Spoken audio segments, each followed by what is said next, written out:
Bu videomuzun içeriği, geçtiğimiz Şubat ayı sonunda Orta Doğu'da başlatılan yeni Körfez Savaşı ile birlikte ön plana çıkan yeni nesil savaşlarda seyir füzeleri ve kamikaze dronların etkinliğinin artmasıyla birlikte gelişen, kara, hava ve deniz platformlarından atılan füze ve dronlara karşı Türk Deniz Gücü savunma sektörü ve teknolojisiyle ilgili projeler. Türkiye artık mavi vatanını savunmak için sadece gemi üretmiyor. Çevresindeki denizlerin tümü için kara platformlarından koruma yapan füzelerin dışında deniz platformları vasıtasıyla da yeni hava savunma sistemleri ve elektronik harp sistemleri de inşa ediyor. Türk Deniz Gücü savunma sektör sanayisi ve teknolojisinin ufuk ötesi kontrol ve uydu haberleşme teknolojilerinde ulaştığı nokta ile artık menzil sınırı kalktı. Hem gözetim denetim, savunma saldırı hem de elektronik harbin bir parçası olabilen insansız deniz araçlarında Sefine Tersanesi ve Aselsan işbirliğiyle geliştirilen, dünyada elektronik harp kabiliyetine sahip ilk insansız deniz aracı olan Marlin, binlerce kilometre öteden kontrol edildi. Operasyonun kalbinde, SeaTech tarafından geliştirilen uydu haberleşme, SATCOM terminalleri yer aldı.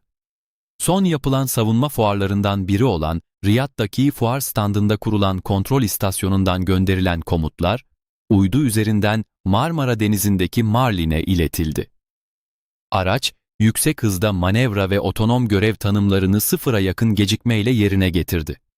Bu uygulama, Türkiye'nin şu anda geniş bir dünya coğrafyasını görecek şekilde konumlanan uydularıyla, insansız deniz araçlarını dünyanın herhangi bir noktasından, herhangi bir coğrafi engele takılmadan yönetebileceğini gösterdi.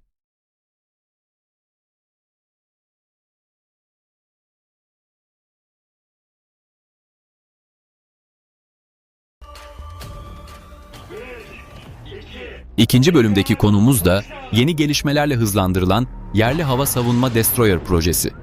Çelik Kubbe'nin Mavi Vatan'daki uzantısı olarak adlandırılan ve Türkiye'nin ilk yerli hava savunma muhribi olan TF-2000 projesi hızlandırıldı.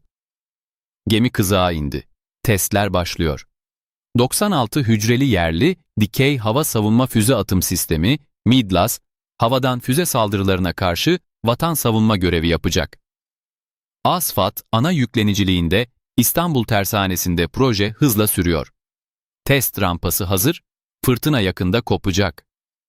Hava savunma muhribi Destroyer. Birim maliyeti 3 milyar dolar. Ocak 2025 tarihinde inşa süreci başlayan projede toplam 7 adet ürün inşa ediliyor. 8500 ton deplasman, 166 metre uzunluk, 28 knot üzeri seyir hızı başlıca özellikler. Bu ve benzeri savunma, havacılık, uydu, telekomünikasyon, elektronik harp teknolojileri içerikli videolara erişebilmek için teknoloji kanalımıza abone olabilir ve yeni video uyarılarını aktif edebilirsiniz.